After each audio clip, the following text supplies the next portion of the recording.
पाकिस्तान मुकाबला इंग्लैंड। दूसरा T20 match कल शाम 6:30 बजे हुआ। पाकिस्तान ने टॉस जीतकर पहले बॉलिंग करने का फैसला किया। पाकिस्तान के जो 11 रुकनी स्क्वाड खिलाड़ी थे, फ़खर जमान, साइम अयूब, बाबर आजम, मोहम्मद रिजवान, इफ्तिखार अहमद, हमाद वसीम, शादाब खान, मोहम्मद आमिर, शाहीन अफरीदी, हारिस रऊफ और आजम खान, इतने बड़े बड़े नाम होने के बावजूद पाकिस्तान ये मैच फिर भी नहीं जीत पाई।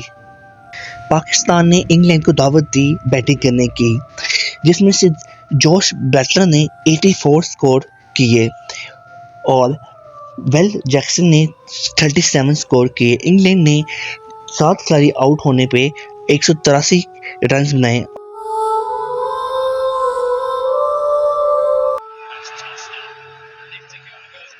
इफ्तिखार अहमद के छक्के भी किसी काम के ना आए, ना फ़खर जमान के और ना ही इफ्तिखार अहमद के।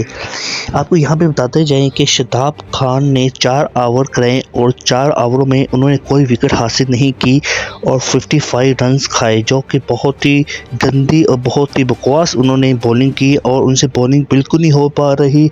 अगर हम यहाँ बात करें शाहीन और हमाद वसीम की और हारिस रऊफ की, तो उन्होंने बहुत ही अच्छी बॉलिंग की है। शाहीन ने 3 विकेट हासिल की हैं 36 रन दे के और हमाद वसीम ने तो बहुत ही ज़बरदस्त बॉलिंग की है, उन्होंने 2 विकेट ली हैं और 19 रन दिए हैं। हारिस रऊफ ने 2 विकेट हासिल किए हैं और 34 रन दिए हैं। और शादाब की तो क्या ही बात है दोस्तों, शादाब एक अपने बाबर आजम से रिक्वेस्ट करते हैं कि शादाब को बिठा के बिलाल अहमद को नेक्स्ट मैच खिलाया जाए। जी हाँ दोस्तों, ये राय आपको कैसी लगी है कि क्या शादाब खान को बिठा के बिलाल अहमद को मैच खिलाना चाहिए? दोस्तों, अगर मेरे चैनल पर नए हैं तो चैनल को सब्सक्राइब कर दीजिए, लाइक कर दीजिए। अल्लाह हाफिज़।